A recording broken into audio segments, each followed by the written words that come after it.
Sir చూస్తాను. పైన ఒక నిమిషం. తొందరగా ఫైల్ వెతకండి అయ్యా. అయ్యగారు రాగానే ముందు దాన్ని అడుగుతారు.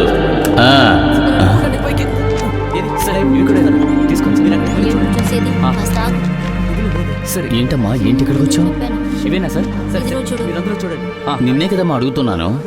చూస్తాను సార్. అయితే స్కూల్లోనా లేకపోతే ఇంట్లోనా? నీ సమస్య ఏమిటో చెప్పమ్మా. ఒక కంప్లైంట్ ఇవ్వాలి సార్. ఏం కంప్లైంట్? ఎవరి మీద? ఇన్స్పెక్టర్ సార్ని కలవాలి.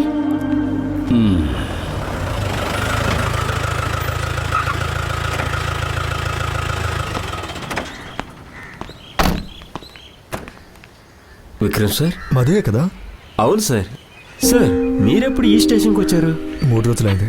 స్టేషన్కి వచ్చారేంటి? అది బ్యాడ్జీకి అప్లై చేశాను, వెరిఫికేషన్కి రమ్మన్నారు. ఎలా ఉన్నావు జెనిఫర్? బాగున్నాను. ఎన్నో నెల? 9 months అన్నయ్య. సారేంటి బాగానే ఉంటున్నాడా లేక మళ్ళీ తోక జాడిస్తున్నాడా? సార్ ఇంట్లో తన చూసుకోవటానికే సమయం సరిపోతుంది, ఇంకెక్కడ తోక జాడిస్తాను సార్. సరే జాగ్రత్తగా. అలాగే అయితే వస్తాను సార్. రా మెల్లగా. సార్ అరుణ్ చంద్రగడి ఫైల్ తీసుకురా. Okay sir. Fast. Sir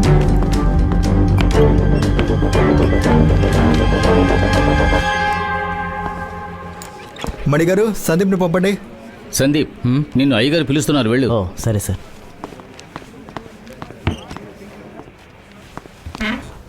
sir 3 ఏళ్ల క్రితం చేసింది మళ్ళీ చేయకండి సార్.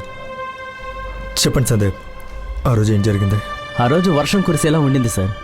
కాల్ మాట్లాడుతున్నాను. ఎంతో చేశాను సార్. ఇదేమీ కష్టమైన పని కాదు. ఈ రోజు పూర్తవుతుంది. అప్పుడు ఆ అమ్మాయి విచిత్రంగా నడుచుకుంటూ వెళ్ళింది. హఠాత్తుగా వచ్చాడు. ఏంటో అని తిరిగి చూస్తే ఆ అమ్మాయి అక్కడ యాక్సిడెంట్ అయ్యి కింద పడిపోయింది. అప్పుడు ఒక చెయ్యి వచ్చి మొబైల్ని తీసుకుంది.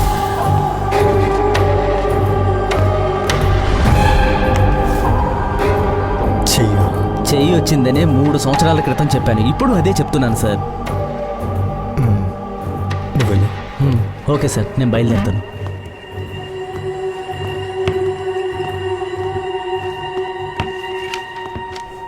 సార్ మిమ్మల్ని కలవాలని స్టెల్లా అని ఒక అమ్మాయి వచ్చింది. రమ్మనండి. ఏమండి ఆ మాలిని కేసు ఫైల్ ఏమైంది? సార్ దాన్ని వెతుకుతూ ఉన్నాం.